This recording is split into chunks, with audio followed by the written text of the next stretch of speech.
خاص طور سے جو آج کل یہ اسمارٹ فون کا سلسلہ شروع ہو گیا ہے،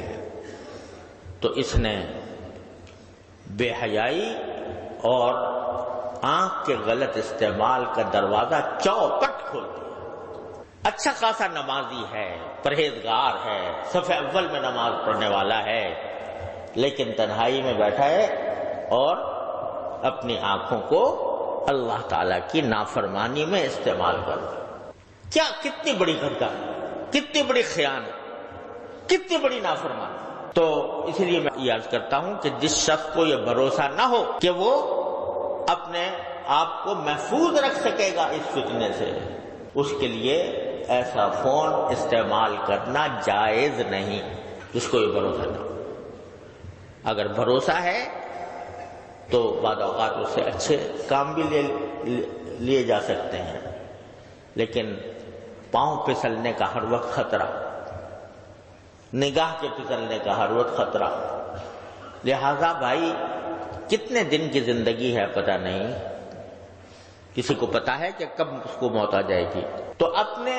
اللہ تعالیٰ کی دی ہوئی اس نعمت کو کیوں داؤ پر لگاؤ، اس داؤ پر لگاؤ کہ اس کا غلط استعمال ہو گیا تو وہاں پکڑ ہو جائے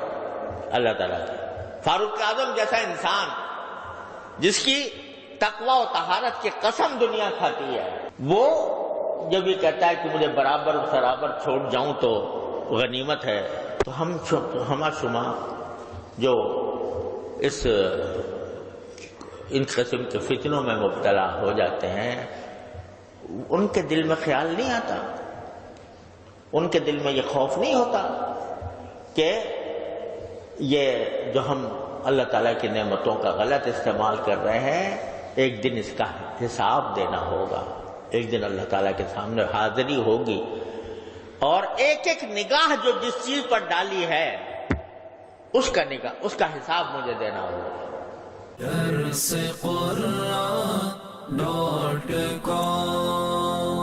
www.darsequran.com